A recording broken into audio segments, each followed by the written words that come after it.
सहनो भुनक्तु सह वीर्यं करवावहै तेजस्विनावधीतमस्तु मा विद्विषावहै।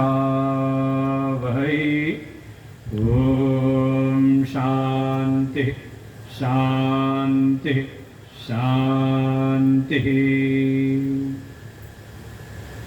ॐ पार्थाय प्रतिबोधितां भगवता नारायणेन स्वयं व्यासेन ग्रथितां पुराणमुनिना मध्ये महाभारतम् अद्वैतामृतवर्षिणीं भगवतीम् अष्टादशाध्यायनीम् अम्ब त्वामनुसन्दधामि भगवद्गीते भवद्वेषिणीं। नमोऽस्तु ते व्यासविशालबुद्धे पुल्लारविन्दायतपत्रनेत्र येन त्वया भारततैलपूर्ण प्रज्वालितो ज्ञानमयप्रदीप प्रपन्नपारिजाताय स्तोत्रवेत्रैकपाणये ज्ञानमुद्राय कृष्णाय गीतामृतदुहे नमः। सर्वोपनिषदो गावो दुग्धा गोपालनन्दन पार्थो वत्स सुधीर्भोक्ता दुग्धं गीतामृतं महत्। यं ब्रह्मा वरुणेन्द्ररुद्रमरुत स्तुन्वन्ति दिव्यैस्तवैः वेदैः साङ्गपदक्रमोपनिषदैः गायन्ति यं सामगा। ध्यानावस्थिततद्गतेन मनसा पश्यन्ति यं योगिनो यस्यान्तं न विदुसुरासुरगणा देवाय तस्मै नमः। शङ्करं शङ्कराचार्यं केशवं बादरायणं सूत्रभाष्यकृतौ वन्दे भगवन्तौ पुनः पुनः। ईश्वरो गुरुरात्मेति मूर्तिभेदविभागिने व्योमवद्व्याप्तदेहाय दक्षिणामूर्तये नमः। छठे श्लोक से पाठ करते हैं। श्री भगवानुवाच कर्मेन्द्रियाणि संयम्य य आस्ते मनसा स्मरन् इन्द्रियार्थान् विमूढात्मा मिथ्याचार स उच्यते। यस्त्विन्द्रियाणि मनसा नियम्यारभतेऽर्जुन कर्मेन्द्रियैः कर्मयोगम् असक्तः स विशिष्यते। नियतं कुरु कर्म त्वं कर्म ज्यायो ह्यकर्मणः शरीरयात्रापि च ते न प्रसिद्धेद कर्मणः। यज्ञार्थात् कर्मणोऽन्यत्र लोकोऽयं कर्मबन्धनः। तदर्थं कर्म कौन्तेय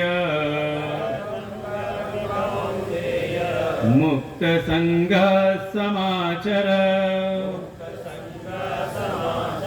तदर्थं कर्म कौन्तेय मुक्त संग समाचर।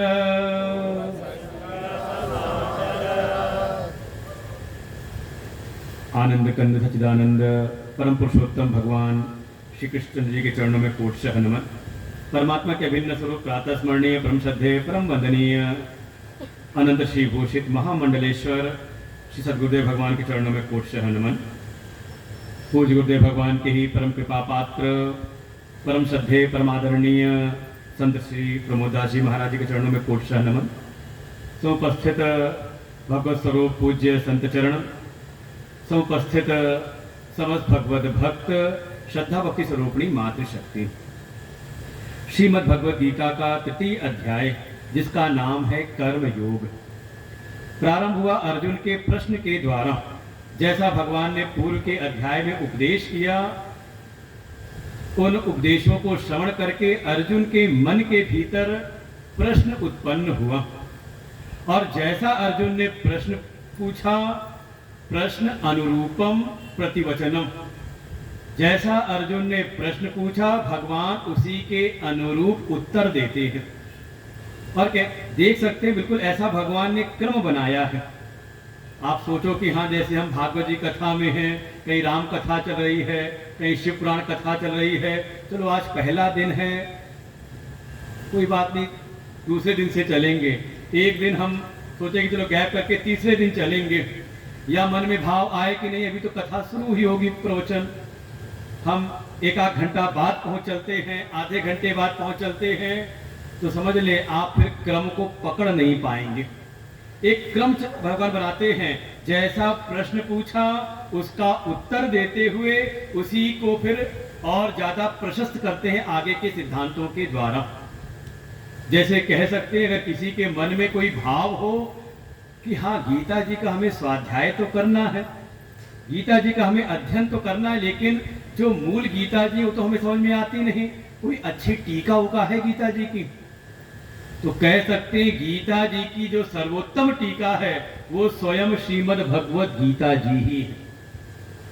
एक एक क्रम बांधा है, चाहे पूरे 18 अध्यायों को आप देखें, क्रमशः कैसे कैसे साधना के मार्ग में हमें आगे बढ़ना है लक्ष्य के अनुरूप। वो भगवान ने 18 अध्यायों में आप कोई ऐसा नहीं कहते कि हाँ ये अध्याय गौड़ है, अनावश्यक, इसको ना भी पढ़ो तो काम चल जाएगा। आपका फिर साधना ठीक है, पाठ करने भले आप गैप कर लो, छुट्टी कर लो, कोई एक अध्याय, लेकिन अगर जीवन को आपको समझना है तो आपको क्रमशः एक एक अध्याय को पकड़ करके चलना पड़ेगा। इसीलिए द्वितीय दिवस, प्रथम दिवस उतना समय था नहीं, इसलिए द्वितीय दिवस क्या किया कि पहले पहला अध्याय क्या है, दूसरा अध्याय क्या है, उसको समझना पड़ता है, नहीं तो हम आगे की कड़ी को जोड़ नहीं सकते। और ऐसे ही प्रत्येक अध्याय के जो प्रत्येक श्लोक हैं वो पूर्व के श्लोक की व्याख्या के रूप में है। जैसे अर्जुन के मन में पूर्व के अध्याय को के उपदेशों को सुन करके मन में एक भाव ये आया कि ये सारा उपदेश तो बड़ा मिला जुला सा है। और कई बार तो लोग, कोई अगर स्वयं स्वाध्याय चिंतन अध्ययन करने वाले हों तो हमारे इन आध्यात्मिक शास्त्रों को पढ़ करके कई बार तो लोग कहते हैं देखो यहाँ बड़ा विरोध सा है, यहाँ कुछ कहा और यहाँ कुछ और कह रहे हैं, ये तो खुद ही आपस में बड़ा गड्ढमड्ढ सा है। समझ में आ जाता है कि शायद अभी किसी योग्य सदगुरु की शरण में रह करके इसने श्रवण नहीं किया। देखिए ज्ञान का जो साधन है वो पढ़ना नहीं है कि है पढ़ना, पढ़ना नहीं है, साधन है श्रवण किया है कि नहीं किया है। अभी एक समय था, कोरोना का टाइम था, दूरी बना के रखनी थी, तो क्या हुआ है, अब बच्चों को पढ़ाई तो छुड़ा नहीं सकते, कब तक घर बैठाए रखेंगे, तो एक माध्यम चल गया कि ऑनलाइन क्लास खूब चला, बहुत सारे ऐसे बड़े बड़े व्यवसाय खड़े हो गए, ऑनलाइन एजुकेशन वाले करोड़ों क्या अरबों कमा करके उन्होंने कंपनियां भी बेच दी। ऐसी बहुत सारी कंपनियां खड़ी हो गई, क्योंकि समय भी बच रहा है, खर्चा भी बच रहा है, व्यवस्थाएं भी हमें ज़्यादा नहीं करनी है, केवल उधर मोबाइल हो इधर मोबाइल हो, काम हो जाएगा। कुछ लिमिटेड संसाधनों से ही काम हो सकता है। तो मन में आया अब तो को यही जब अच्छा है जिसको चलाए रखें, कहा नहीं, उसमें कहीं ना कहीं अनुशासनहीनता की संभावनाएं बहुत रहती हैं। वास्तविक जो पढ़ाई लिखाई वो तो तभी होगी जब आचार्य के सन्मुख बैठ करके हम उनके अनुशासन में उसको सुने, उसका अध्ययन करें, तब शायद वो चीज चित्त के भीतर ज्यादा अच्छे से बैठेगी।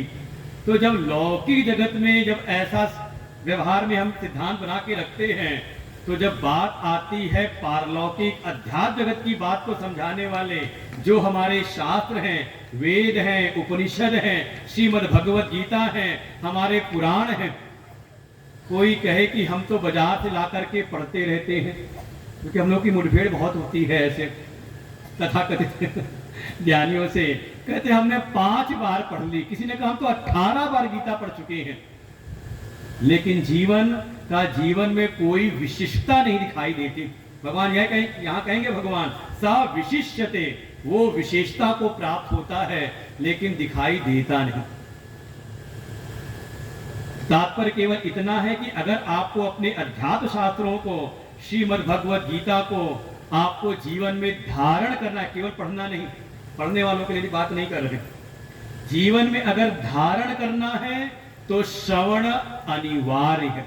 और भगवान अगले अध्याय में इस बात को पुष्ट करेंगे, श्रद्धावान लभते ज्ञानम तत्परतेन्द्रिय, जो कहीं ना कहीं किसी सदगुरु, अच्छा जाए भी कहां पर, तो वही बात पुष्ट करेंगे अगले अध्याय में। आगे जब थोड़ा पक्का हो जाए, सुनने वाला थोड़ा मुझ पर विश्वास हो जाए, तब बताएंगे कि हाँ कैसे कैसे विधि भी बता देंगे। जैसे इस संसार की कोई विद्या हमें जाननी हो, तो अब कोई आ जाए हमारे पास किताब लेकर के गणित की, गुरुजी थोड़ा हमें गणित पढ़ा दीजिए, ये कुछ फिजिक्स का सिद्धांत समझ में नहीं आ रहा, इसको हमें समझा दो। तो हम कहेंगे कि भैया इसके लिए कोई जाओ जो उसका विशेषज्ञ हो, उसके पास जाओ, हमारे पास आना है तो गीता भागवत सुननी समझनी हो तो बात करो, है कि नहीं। तो जिस विषय को हमें जानना है तो उसके विशेषज्ञ, जिसका उन्होंने अच्छी प्रकार से अध्ययन भी किया हो और उन सिद्धांतों का अनुभव भी किया हो, ऐसे ही सिद्धांत है। अगर हमें अपने अध्यात्म शास्त्रों को पढ़ना है, जानना है, जीवन में धारण करना है, तो उपाय तो यही है, सदगुरु की शरण में जा करके उनके अनुशासन में, जैसा उनका अनुशासन, जैसे अब यहां पर सुनना है तो अनुशासन है कि नहीं। अब कोई उठाए बड़ी श्रद्धा भाव के साथ में, नहीं व्यास पीठ पर जब तक कुछ चढ़ाओ नहीं तब तक कृपा होती नहीं, और बीच में कोई उठा करके ले आए कुछ फल वल कुछ कोई मिठाई लेके आए, तो बीच में कोई आता रहे तो कहा फिर शायद हो सकता है जो ये तारतम्य है श्रवण का, शायद ये बाधित होगा। इसलिए नियम क्या है, अब बाकी का नहीं पता हमें, लेकिन यहाँ का नियम पहले से क्या बना दिया कि अगर किसी को अपनी श्रद्धा निवेदित करनी है, कुछ चढ़ाना है, तो नियम है कि कथा प्रारंभ होने के पहले, प्रवचन प्रारंभ होने के पहले आके चढ़ा दे, या फिर प्रतीक्षा करे, जहां स्थान मिल जाए वहां बैठ जाए, और फिर प्रतीक्षा करे जब आरती हो तो आरती के समय या आरती के बाद आकर के, और नहीं तो इतने लोग बैठे हो, सब लोग अगर लेकर के आना शुरू कर दो तो कथा चल रही है तो शायद हमारा भी तात्पर्य टूटता रहेगा। जो बात कहनी है, जिस गहराई में जाकर के बात को रखना है, समझाना है, शायद वो गहराई हो नहीं पाएगी, व्यवधान होता रहेगा। इसलिए आवश्यकता है कि किसी विशेषज्ञ के अनुशासन में जाकर के हम इसका अध्ययन करें, सुने। वास्तव में चाहे भक्ति हो चाहे ज्ञान हो, दोनों का जो प्रमुख साधन है वो है श्रवण। आत्मावारो द्रष्टव्य श्रोतव्य, अगर वो जो आत्मा है उसको बिल्कुल साक्षात करना ही चाहिए, कैसे होगा, तो साधन बताया श्रोतव्य। कोई कहे नहीं हम तो भक्ति के मार्ग वाले हैं, भक्ति में क्या जरूरत है सत्संग की, वो तो बिल्कुल सबसे स्वतंत्र है, सुंदर तंत्र है।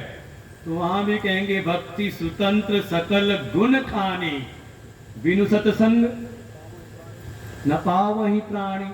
प्रथम भगति संतन कर संगा, दूसर रति मम कथा प्रसंगा।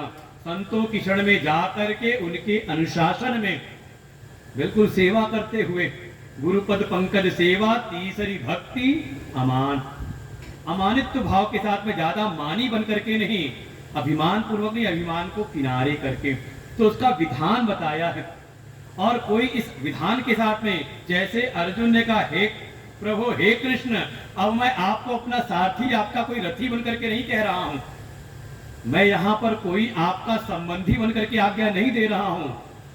जो एक संबंध बताया था, हाँ, ये क्या कर रहा है तू, चल ऐसे कर, ऐसे नहीं, बल्कि प्रभु मैं आपका शिष्य बन करके आया हूं। शिष्यस्ते अहम, आप मेरे, समझ लीजिए, आपकी शरण में मैं शिष्य बन करके आया हूं। साधि माम, मुझको अनुशासित करते हुए। इसीलिए भगवान ने कहीं कोई कसर छोड़ी नहीं है। हम तो सदगुरु की शरण में जाएं, 2-4 बार उन्होंने कोई डांट फटकार लगाई तो हमारे मन में तो आता है, जब आओ तब गुरु जी हमें डांटते ही रहते हैं, जब देखो चाहे कितना भी कुछ कर दो, इनको कुछ दिखता ही नहीं है। हमारे गुरुदेव सुनाते हैं कई बार अपने गुरुकुल की बात, कहा कुछ लोग को नाम ही, कुछ लोग नाम देते, कौन है, कहा धृतराष्ट्र है, सब कुछ करने के बाद भी दिखता नहीं। अर्जुन, भगवान ने कोई कसर छोड़ी नहीं है कहीं पर भी। जैसे अर्जुन ने कोई बात कही, भगवान शुरुआत ही करते हैं, क्लैव्यम मास्मगम पार्थम, हे अर्जुन नपुंसक मत बनो। अब बताओ, अपने समय का सर्वश्रेष्ठ शूरवीर योद्धा कोई हो, नायक हो, रथी हो, महारथी हो, और उसको कह दे तुम नपुंसक हो, आपको कह दे तो शायद हो सकता है उसी दिन अपना झोला झंडा उठाओ, कहते चलते हैं कहीं और, यह जगह ठीक है नहीं। क्षुद्रम हृदय दौर्बल्यम, अपने हृदय की दुर्बलता को त्याग दो। तुम्हारे बातों में जो तुमने पहले अध्याय बड़ी बड़ी महान महान बातें कही हैं, ये तुम्हारे हृदय की महानता नहीं है, बल्कि तुम्हारे हृदय की दुर्बलता है। क्षुद्रम हृदय दौर्बल्यम त्यक्तोत्तिष्ठ, त्यक्ता उत्तिष्ठ, इसको त्याग करके खड़े हो जाओ। बार बार ऐसे कहें, तब अर्जुन ने अपना आत्मावलोकन करते हुए उस बात को स्वीकार किया है कि प्रभु जरूर मुझसे कोई श्रेष्ठ बात कहना चाह रहे हैं। और फिर जब पूर्णतः शरणागति ग्रहण की, तब भगवान उपदेश करते हैं। और देखो, भगवान से बढ़कर के कौन कृपालु हो सकता है। आप एक बार उनका वर्ण तो करें, और जो कोई वर्ण कर ले भगवान का, तो भगवान भी फिर निश्चय कर लेते हैं और आगे बार बार अपने निश्चय को बताएंगे। केवल उसका पारमार्थिक कल्याण ही नहीं, उसके योग क्षेम का भी वहन करते हैं। कोई ऐसा कोई साधक, कोई जिज्ञासु आए तो उनकी शरण में, ये ना समझना कि ज्ञान लेकर के हम क्या करेंगे। भगवान भी जानते हैं, अगर केवल ज्ञान ही ज्ञान दिया और संसार में इसको कुछ ना मिले, तो बहुत दिन तक इसकी जिज्ञासा टिकती नहीं। क्योंकि समाज एक मायामय जगत है, ये कहीं ना कहीं माया आकर के मेरे इस जिज्ञासु भक्त को मोहित न कर ले, तो भगवान थोड़ा थोड़ा देते भी रहते हैं, बीच बीच में जरूरतें पूरी भी करते रहते हैं। अर्जुन ने पुनः तीसरे अध्याय में जैसे प्रश्न पूछे, बिल्कुल प्रश्न के अनुरूप अर्जुन ने कहा, प्रभु आपकी ये बातें मिली जुली हुई सी लग रही हैं।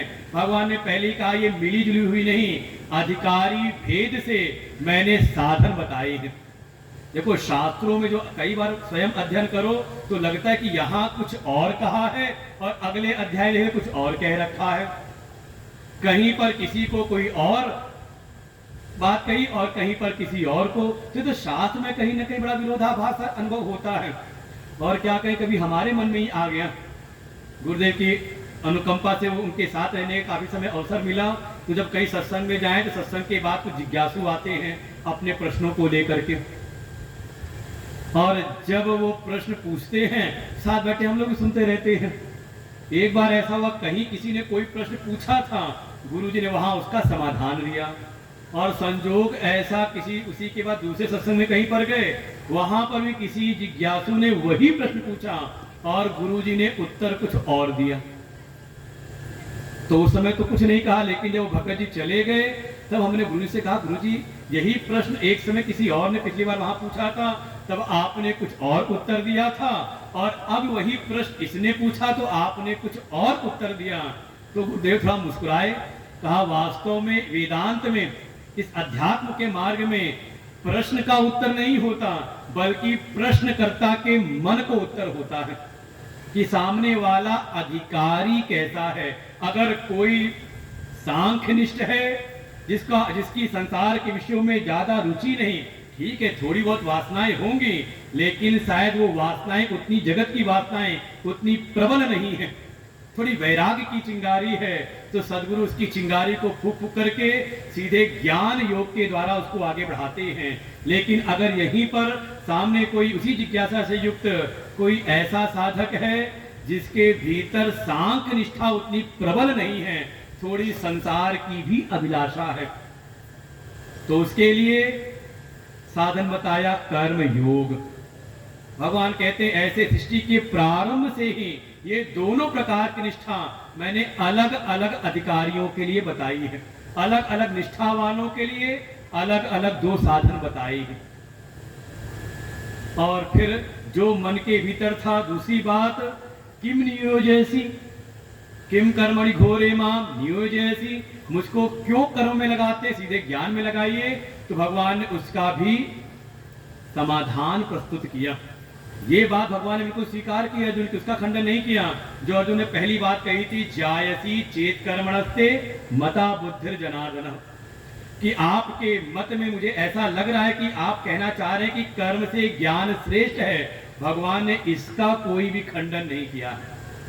हाँ, इसका उत्तर दिया है कि तुझे कर्म में क्यों लगाता हूं, और क्रमशः उस बात को भी समझाया कि कोई अभी जिसके भीतर सांख्य निष्ठा है नहीं, वो अपने कर्तव्य कर्मों का कर दे त्याग, और कहीं शरणागत होकर के किसी सदगुरु के अनुशासन में रह करके जो आत्म उद्धार के लिए, आत्मशुद्धि के लिए, अंतःकरण की निर्मलता के लिए जो साधन बताए गए हैं उनका प्रारंभ ना करे। दोनों बातें कही हैं, जो लिए हुए कर्म हैं उनको छोड़ दिया, और जो कर्मों का आरंभ करना चाहिए, साधना का आरंभ करना चाहिए, उसका आरंभ ना करे। भगवान कहते ऐसा जो साधक है वो फिर न अश्नुते नैष्कर्म्यम, न नैष्कर्म्यम अश्नुते, फिर वो परम सिद्धि नैष्कर्म को प्राप्त नहीं कर पाता। आप समझे, कथाओं में इसका बड़ा विस्तार से समझाया जाता है। आप समझे कोई अपने समय का चक्रवर्ती सम्राट, चतुर्थ अवस्था में उसके भीतर वैराग्य उत्पन्न हुआ, और घर परिवार साम्राज्य राज्य पुत्र सब त्याग करके चला जाता है जंगल में, और वहां साधना प्रारंभ करता है, जो भी साधना हो रही है, लेकिन किसी गुरु का आश्रय नहीं लिया। आप खोलना भागवत जी पढ़ना, वर्णन हो कहीं पर किसी गुरु के आश्रय में रहे हो। प्रसंग है भरत जी का, पंचम स्कंध में, कहीं वर्णन नहीं आता। श्रेष्ठ कुल में है भाई, मनु के ही वंशज है, परिवार में आए हुए हैं भरत जी। निकले तो, लेकिन किसी गुरु का आश्रय लेकर के साधना प्रारंभ नहीं की। परिणाम क्या हुआ, यहां पर अपनी गृह राज्य लक्ष्मी सबका त्याग किया, ममता का त्याग किया, लेकिन वहां जाकर के एक हिरण के बच्चे में आसक्त हो गए। समझे, बहुत सावधानी से बिल्कुल जो भगवान कहना चाह रहे हैं। परिणाम स्वरूप जो इसी जीवन में सिद्ध हो सकता था, उसके लिए उनको 3 जन्म लेने पड़े, तीसरे जन्म में। और वहीं उसी कुल परिवार में है ध्रुव जी भी, एक ही परिवार की कथा है। मनु जी महाराज के 2 पुत्र हुए, उत्तानपाद प्रियव्रत। प्रियव्रत के वंश में ये आए भरत जी, और उत्तानपाद के पुत्र हुए ध्रुव जी, जिनको 5 वर्ष की अवस्था में भगवत प्राप्ति हो गई। कारण नगर से निकले, और निकलते ही उनको गुरु के रूप में साधनों को बताने वाले देवर्षि नारद मिल गए, और उनके बताए साधनों को जीवन में धारण किया, तो 5 वर्ष की अवस्था में ही उनको 5 महीने की साधना में भगवत प्राप्ति हो गई। भगवान इसीलिए कह रहे इस बात को कि कोई लिए हुए कर्मों का त्याग कर दे। कई बार समाज चलता है, लोग स्वतः ही संन्यास्त हो जाते हैं अपने आप ही। हम लोग समाज में खूब मिलते हैं कई जगह पर, क्या हुआ, अपने आप ही बस अच्छा लगा हमें, और हमने वैराग्य आया और हमने त्याग दिया, किसी गुरु की शरण नहीं लेते। परिणाम स्वरूप कहीं ना कहीं एक से ममता त्यागी थी। आसक्ति भी बड़ी बुरी ऐसी चीज है, क्या कहा जाए।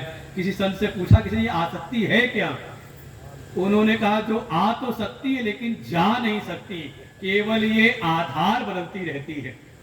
एक जगह से आसक्ति छूटी, ये कई बार होता है।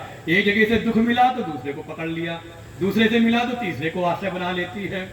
अच्छा तो ये है कि आसक्ति ऐसी छूटे, ऐसी बदले, किसमें का जो अभी संसार में है वहां से निकल करके भगवान के चरणों में हो जाए, तो यही हो जाती है भक्ति। लेकिन माध्यम कोई ना कोई संत ही बनते तभी होता है, स्वतः रूप से होता नहीं।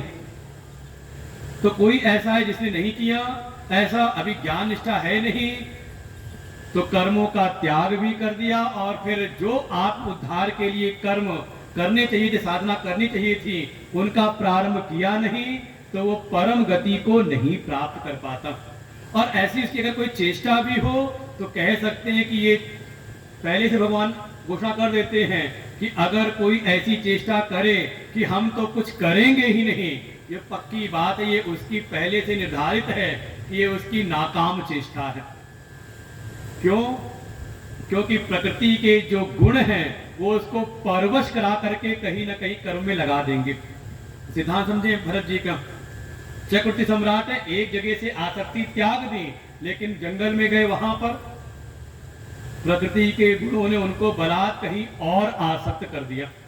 साधना छूट गई जो कर रहे थे, जो संध्या वंदन साधना करते थे वो छूट गई, दूसरी साधना प्रारंभ हुई नहीं, बस हिरण में ही आसक्त रहे।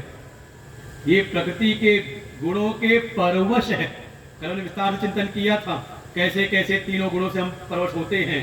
सतगुण बढ़ जाए तो मन होता है चलो ध्यान कर ले, चलो पूजा अच्छे से करते हैं आज। रजोगुण बढ़ जाए तो पूजा में मन नहीं लगता, कुछ काम करने लग जाए। और तमोगुण आ जाए तो बस होता है बस थोड़ा आराम कर ले, खूब होता है पूजा पाठ साधना करते समय। और मान लो कभी सोना है तो मन रजोगुण है तो नींद नहीं आती। क्या है?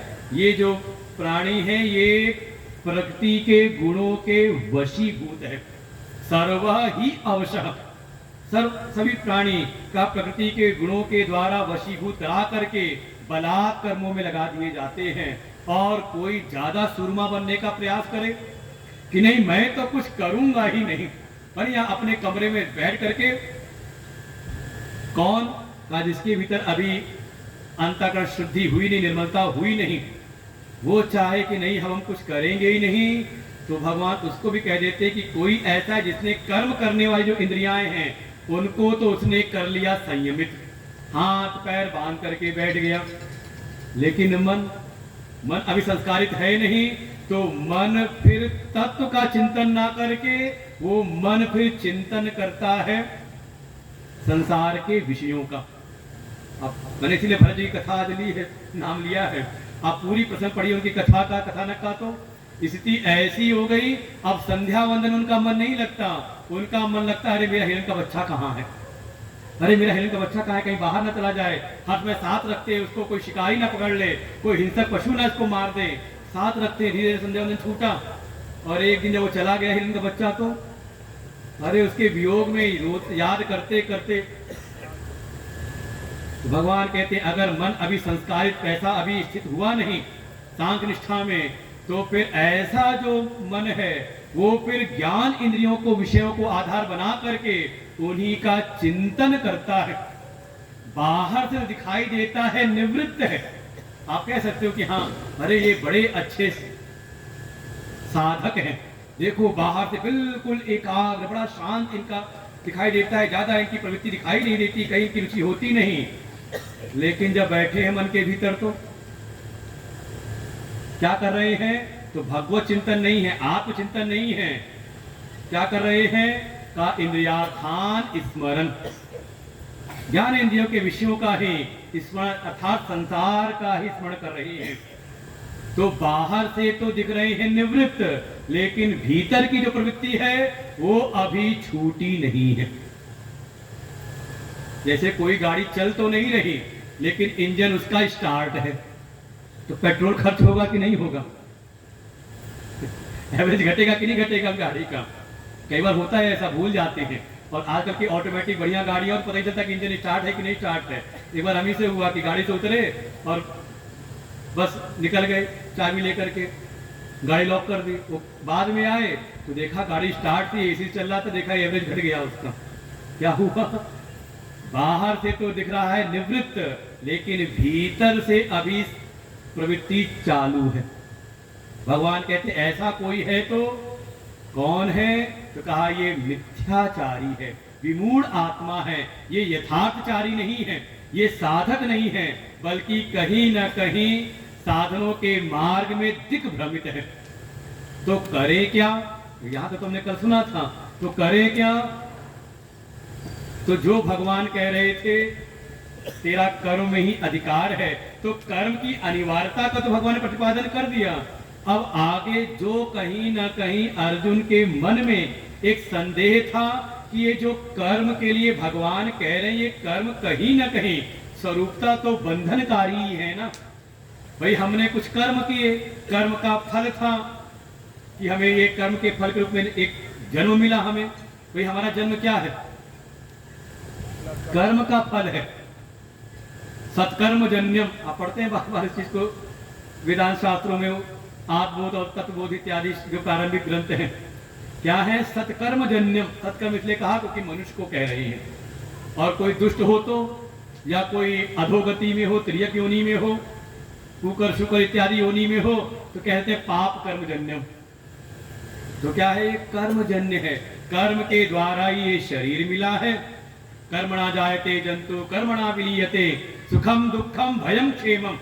का कर्म के द्वारा ही तो ये जन्म मिलता है, कर्म के द्वारा ही मरण होता है, और इसके बीच में भी जो योग क्षेम सुख दुख भय ये जो हो रहा है किस कारण से? कर्मों के कारण। हम भी कहते हैं कि ये चलो हमारे क्या कहें, नसीब में यही लिखा। तो नसीब कैसे लिखा गया? ऐसी किसी ने कलम चला दी? कहा अपने कर्म ही है। काहू न को सुख दुख कर दाता, निज कृत कर्म भोग सब भ्राता। तो ये कर्म के कारण तो मिला हुआ है, और आप कह रहे हो पुनः कर्म करो। तो भगवान अंतर्यामी जान गए कि अर्जुन के मन के भीतर का, क्योंकि अर्जुन एक शब्द जुड़ा था कर्म के साथ, घोरे कर्मणि। आप मुझको इन घोर कर्मों में क्यों लगा रहे हो? और कर्म की घोरता कुछ और नहीं बल्कि कर्मों के द्वारा प्राप्त होने वाला जो बंधन है। हम कर करके ही फंसे हैं इस कर्म के बंधन में। तो अर्जुन के मन में ये जो संदेह है कि जब ये कर्म बंधनकारी है तो फिर मैं इन कर्मों को क्यों करूं? कोई संदेह हो सकता है। थोड़ा अगर समझदार थोड़ा साधक है, स्वाध्यायी साधक है, उसको ये भीतर आना चाहिए। हमको कि हमने 2 दिन खूब चर्चा की कर्मों की, कैसे कैसे कर्म घोर लगते हैं, कैसे कैसे। और बिल्कुल जो भी कर्म में लगा हुआ है, चाहे जितनी भी अच्छी व्यवस्था में हो, कभी ना कभी उसके चित्त में चोट लगती ही लगती है। चाहे भले उसके पास सैकड़ों कर्मचारी नौकर लगे हों, कभी ना कभी चित्त में तो आते ही कहां आकर के फंस गए।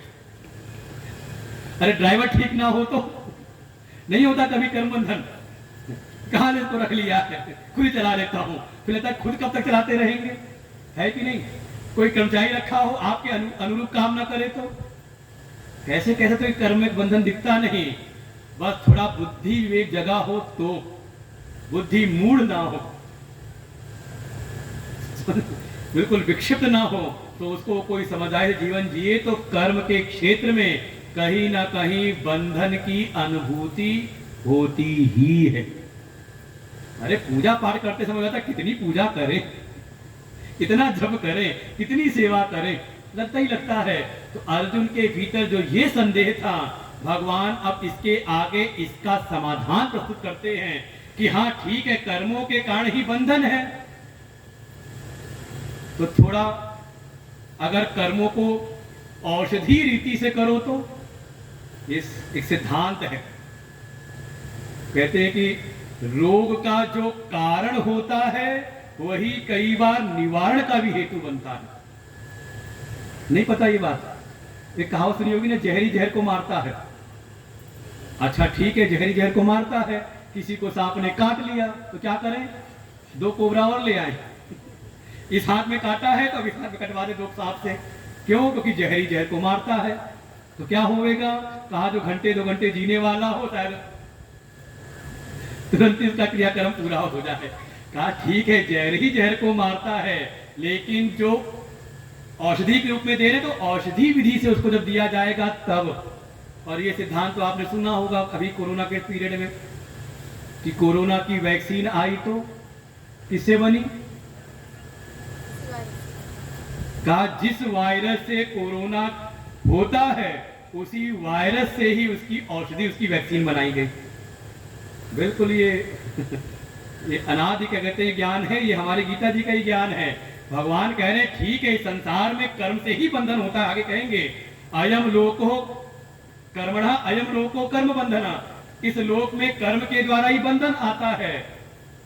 तो अगर बंधन से मुक्ति चाहिए तो, मुक्ति के मार्ग में आना है तो कहा कर्म से तो बच सकते नहीं, तो कर्म को थोड़ा योग की दृष्टि से करो। और जो सूत्र भगवान ने स्थापित किया था कर्मयोग का दूसरे अध्याय में, अब उसी को यहाँ पर विस्तार करते हैं। एक प्रसिद्ध श्लोक आपको सब याद होगा महाभारत की कृपा से, सीरियल की कृपा से, कर्मण्येवाधिकारस्ते मां फलेषु कदाचन मां फल हेतुर्भू माते संगोस्त अकर्मणि। देखो एक श्लोक का यहाँ 3 श्लोक में विस्तार करेंगे। और फिर कहा योगस्थ कुरु कर्माणि, इस योग में स्थित होकर के कर्म करो तो तुम्हारे कर्म कर्म योग की संज्ञा में आ जाएंगे।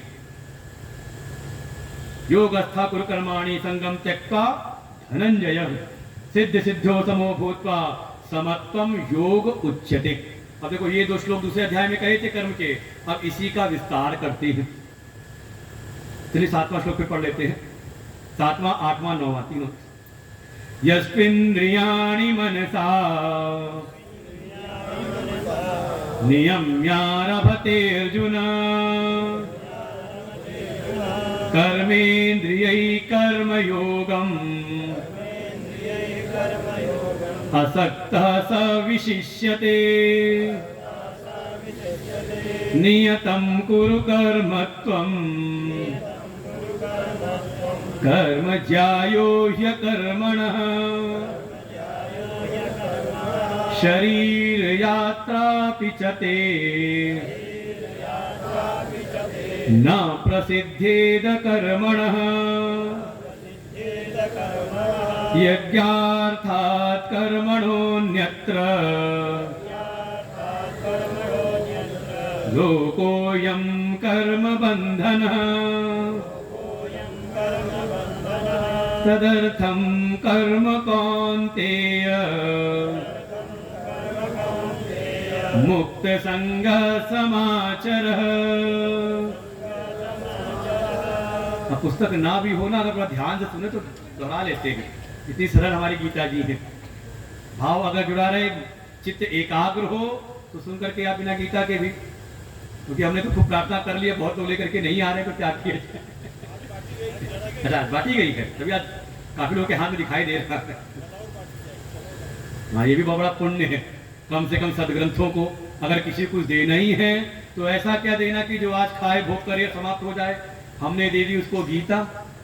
हमारे इतिहास में ऐसा आता है, ईश्वर चंद्र विद्यासागर जी के जीवन का ऐसा वर्णन आता है। कुछ उनके साथ जीवन घटना हुई तो उनका कहा हुआ ये था कि मान लो अगर किसी जरूरतमंद के 2 लोगों के पास में अगर 1-1 रुपया हो और वो परस्पर भाव से आदान प्रदान कर ले तो क्या रहेगा?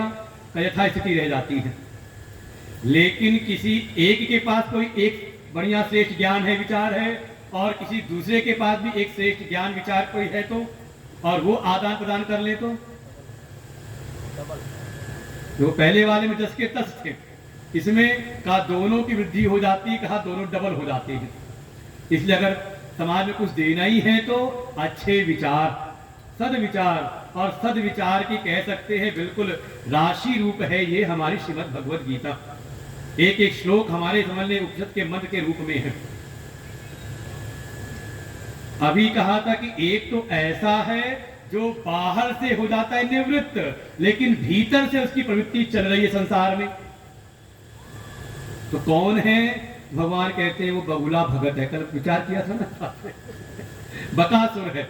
भगवान को बकासुर प्रिय नहीं है, विमूढ़ आत्मा है। मिथ्याचारी यथार्थचारी नहीं है। तो यथार्थचारी कौन है? तो भगवान फिर दृश्य दिखाते हैं 7वें श्लोक में कि वास्तव में जो अभी अनिवार्यता बताई थी, कर्म क्यों अनिवार्य है, और अब जो संदेह था कि कर्म बंधनकारी है, तो भगवान उस पर अब जोर देते हैं। और साथ ही अर्जुन ने एक बात और भी कही थी ना आखिरी में, तदेकम वद निश्चित्य ये निश्चयो हम आपनुयाम, मुझको वो एक निश्चित करके बताइए जो मैं करूं। तो इसमें वो उत्तर भी दे दिया है। ये समझ लीजिए 7वां 8वां 9वां ये 3 श्लोक आपने अच्छे से समझ लिए तो समझ लो तीसरा अध्याय पूरा हो गया। मूल यहीं पर है तीनों श्लोकों में। इसको समझ लिया तो आगे तो समझ लो उसके सब अनुसांगिक हैं, इसके सपोर्टिव विषय हैं कि कैसे इसको हम पुष्ट करें अपने भीतर। ये 3 श्लोक बड़े विशिष्ट हैं, अच्छे से कुछ चित्त बैठा के रखें। कह रहे यह तू इंद्रियाणि मनसा नियम्य अर्जुन, हे अर्जुन कोई, देखो तू शब्द है पीछे वाले से थोड़ा अलग दिखाने के लिए। वो तो एक था मिथ्याचारी मूढ़ आत्मा, लेकिन इसी जगत में कोई, यह जो कोई भी, कोई भेद नहीं है। अगड़े पिछड़े और सवर्ण और दुनिया भर की जो बातें दुनिया में चल रही हैं वो केवल राजनीति के मंचों से चलते नेताओं के द्वारा। हमारी गीता जी हैं तो कहती जो कोई भी, ये भी नहीं कह रही कि कोई सनातनी हो, कोई विधर्मी भी आ जाए वो भी कर ले तो वो भी संत हो जाएगा, हमारे रसखान है। लेकिन आए कोई इस नियम के अंतर्गत तो उसका भी उद्धार है, उसका भी कल्याण है। कह रही लेकिन कोई एक ऐसा है जिसने अपनी इंद्रियों को मन के द्वारा नियम में कर रखा है। तो कौन सी इंद्रियों को? तो पहले तो कह आए थे कर्मेंद्रियों को, तो कह रहे नहीं वो तो कह दिया था, जिसने कर्मेंद्रियों को रोका था वो ठीक नहीं है। कर्मेंद्रियों को रोका था और ज्ञान इंद्रियों को खुला छोड़ रखा था। गो गोचर जहां लगमन जाए, बन के सवार होके जाता रहे संसार में, कहा वो नहीं। तो यहाँ कह रहे संयम का क्षेत्र क्या है? का संस्कारित सुसंस्कृत मन के द्वारा कोई ऐसा है जिसने अपनी ज्ञान की इंद्रियों को कर लिया संयमित। इंद्रियाणी मनसा नियम्य।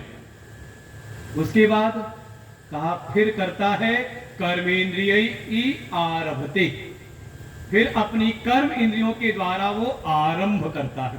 पहले कहे थे अनारंभात, आरंभ नहीं करता है, तो कहा वो नहीं पहुंचेगा वहां तक। यहां कह रहे हैं अब वो अपनी कर्मेंद्रियों के द्वारा आरंभ करता है। किसका? क्या आरंभ करता है? तो ये नहीं कहती कर्म आरंभ करता है, भगवान कहते कर्म योगम, कर्मेंद्रिय आरभते कर्म योगम। ऐसे लाइन पंक्ति बना ले, ये हमारी संस्कृत भाषा की महिमा है। छंद में क्या है कि आपका होता है ना कर्ता क्रिया विशेषण एक क्रम में होना चाहिए हिंदी और अंग्रेजी में, लेकिन संस्कृत में एक छूट है। छंद को बनाए रखने के लिए आप कहीं भी रख लो, बाकी जो उसका चिंतन करने वाला होगा तो वो फिर क्रिया कारक व्यवहार के द्वारा को समझ करके इसको फिर उसको पहले संधि करेगा, फिर उसका अन्वय करेगा और करके फिर अपना भाव निकाल लेगा। तो आया यह तो इंद्रियाणी मनसा नियम्य। और दूसरी बात कहा कर्मेंद्रिय ही आरभ्यते कर्म योगम। ज्ञान की इंद्रियों को तो संयमित किया मन के द्वारा, संस्कारित मन के द्वारा, और कर्म इंद्रियों को लगा दिया कर्म योग में, अर्थात योग में स्थित कर्मों में। साथ में एक विशेषता बता दी, कैसे कर रहा है? असक्त, असक्त होकर के, आसक्त होकर के नहीं। शब्द है असक्त, सक्त माने आसक्त हो जाना, असक्त माने अनासक्त होकर के। तो होगा क्या? भगवान कह रहे, कहा था यह जो कोई भी किसी वर्ग का हो, कहीं का भी हो, गरीब हो अमीर हो जैसा भी हो, कोई है तो सविशिष्यते। अब वो मिथ्याचारी नहीं है, बल्कि वो हो जाएगा कुछ विशेष। जैसे बहुत सारे लोग हों घर परिवार में, लेकिन कोई एक विशेष होता है। किस आधार पर? का अपने कोई विशेष गुण धर्मों के कारण। तो भगवान भी कह रहे ऐसे ही फिर वो सामान्य नहीं होता, बल्कि वो होता है विशेष, विशिष्ट हो जाता है। जहां जाएगा तो विशिष्ट अतिथि बन के जाता है, फिर वो सामान्य अतिथि नहीं रहता। तो स्थिति क्या दिखाई दे रही है? पहला वाला जो कहा छठे में, वो बाहर से निवृत्त था लेकिन भीतर से प्रवृत्त हो रहा था संसार के विषयों में। लेकिन ये दूसरी स्थिति कैसी है? अब समझ लो गाड़ी आ जाए ढलान पर, इंजन कर दिया बंद, या इंजन गाड़ी मोशन में आ गई और हमने इंजन कर दिया बंद। जैसे आजकल की गाड़ी भाग चलती नहीं है, अगर इंजन बंद है तो गाड़ी भी रुकने लगती है। लेकिन ढलान पे कहीं आ जाए, पहले कर साइकिल में करते थे ऐसे, ढलान पे आ गई तो बड़ी मजा आती थी, साइकिल में पैडल मारने की जरूरत नहीं है, अब भागती रहेगी आगे। अंदर से इंजन है बंद, बाहर से उसमें गति प्रवृत्ति दिखाई दे रही है। समझे भगवान क्या कहना चाह रहे हैं? हमें साधक दिखना नहीं है। क्योंकि कई बार समस्या, देखो साधना का मार्ग बहुत कठिन नहीं है, बहुत आसानी स्वाभाविक। अभी जब आगे बढ़ेंगे भगवान कहेंगे हमारा सहज जीवन है। ये तो कहीं ना कहीं हम बाहर से कुछ दिखने के लिए दुनिया भर का आडंबर करते हैं। अच्छा जो मूल ज्ञान है, अच्छा ये ज्ञान आपको लग रहा हो ना, कथाएं कुछ सुनी हो कि या गुरु जी के जो पुराने साधक उनकी तो कोई बात ही नहीं है। जो नए हो, खूब कथा सुनी हो, देखा हो, कथा के नाम पे पहले ही मन होता है अरे बड़ा आडंबर करना पड़ेगा, संगीत वाले हो तो ये व्यवस्था हो तो वो व्यवस्था हो। और जो यथार्थ ज्ञान है, यहाँ तो अशोक सिंह जी ने और अनिल सिंह जी ने मिलकर के और यहाँ की समिति ने मिलकर तभी व्यवस्था कर भी दी। हमने तो अपने गुरुदेव को देखा है कि वो कमरे में, एक कमरे में शायद वो 12 बाई 12 कमरा, उसी में बैठ के सुना देते हैं। अभी से हरिद्वार चले गए, अगर वहाँ एक सप्ताह उनका निवास है तो जो आश्रम के निवासी, चाहे वो 2 हो, चाहे 4 हो, चाहे 10 हो, चाहे वो 400 हो जाए, गुरुदेव का स्वाध्याय प्रारंभ हो जाता है। गुरुदेव कुटिया में ही वो माइक और स्पीकर का सेटअप लगा हुआ है, उनकी कुटिया में ही हरिद्वार में। जो जाते हैं उनको दिखाई देता है, लगता है कि माइक क्यों रखा है, ये स्पीकर क्यों लगा हुआ है। तो उनकी भावना है जहां पर भी यथार्थ के ज्ञान में ज्यादा आडंबर नहीं है, ज्यादा दिखावा नहीं है। ये तो एक सहज बात है, क्योंकि आत्म कल्याण की बात है, अपनी बात है, इसलिए ज्यादा आडंबर नहीं है। जैसे दुनिया को दिखाना हो तो आप खूब सस्ते धसते हो, लेकिन अपने घर में आराम से रहना हो तो जो मिल जाए उसी को लपेट के पड़े हुए हैं आराम से, है कि नहीं? भगवान भी संकेत कर रहे हैं, मैं ये बाहर की सजावट धजावट से प्रसन्न नहीं होता हूं, भीतर को ठीक ठाक किया कि नहीं किया। और कई बार होता है, वो है कहावत है ना, छोथा चना बाजे घना। कई बार जिसके भीतर कुछ नहीं होता है ना, वो ज्यादा आडंबर लगाता है, और जिसके भीतर कुछ है तो हमारे गुरुदेव इसी निष्ठा में रहते हैं, मुझे चिंता नहीं कि भीड़ भाड़ आए कि नहीं आए, मेरे भीतर जो है अगर वो किसी को चाहिए होगा तो ढूंढ करके आएगा। और ये हम लोगों ने देखा कोरोना काल से, जब गुरुदेव ने यूट्यूब पे शुरू किया, ऐसे ऐसे बिल्कुल लोगों के फोन नंबर हमारा पड़ा हुआ है, सब हमसे पूछते हैं गुरु से मिलना है, कहाँ से। कोई दिल्ली में सुन रहा है, कोई अहमदाबाद सुन रहा है, कोई विदेशों में, हाँ पुणे में।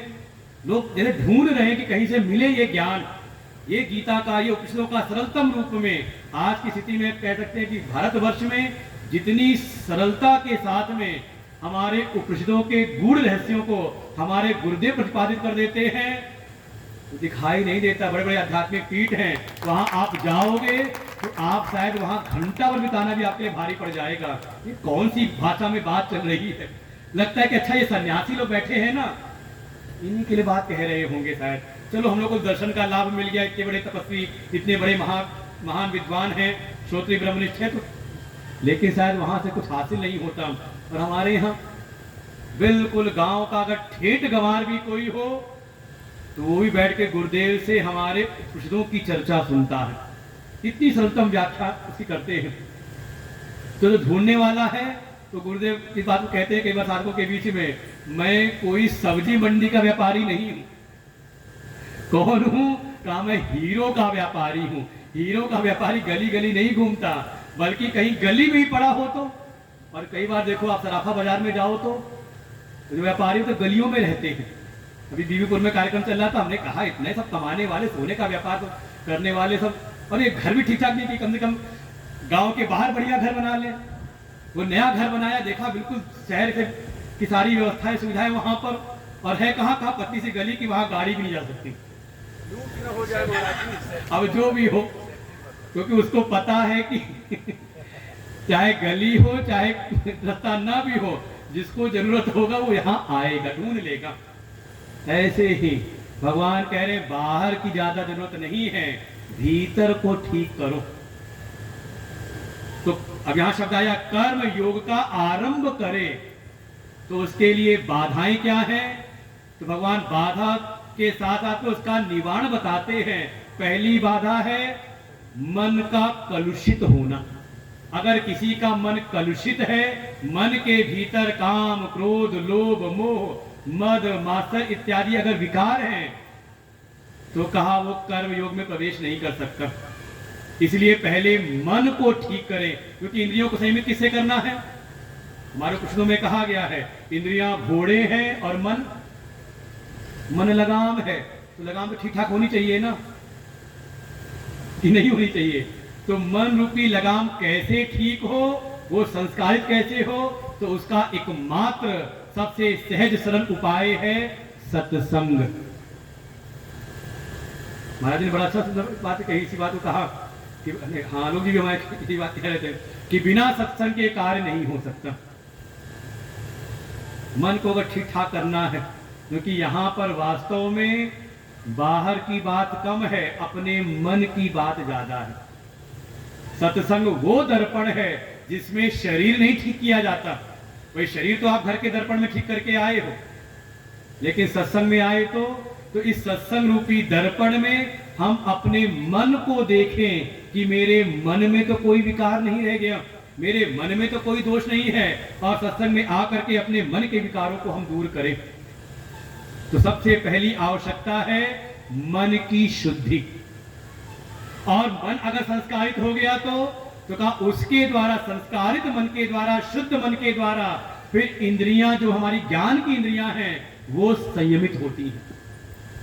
चाहे आज के समय तक जितने भी बड़े बड़े कानून बना दे कि समाज को सुधार देंगे, कि हाँ ये दंड की प्रावधान कर दे, ये दंड के प्रावधान कर दे, कोई ऐसा पकड़ा गया करते हुए तो उसको हम ये कर देंगे, वो देखो जितने कानून बनाते जाते हैं उतने और उपद्रव बढ़ते चले जाते हैं। क्या है, हम बाहर से ठीक करने में लगे हैं, लेकिन जहां पर आवश्यकता है ठीक करने की, जो भी गलत कार्यों में लगे हुए हैं, और देखो कोई भी पाप सीधे बाहर नहीं होता, एक बार में कोई पाप नहीं होता। पहले वो पाप की वृत्ति मन के भीतर आती है, और फिर मौका मिलने पर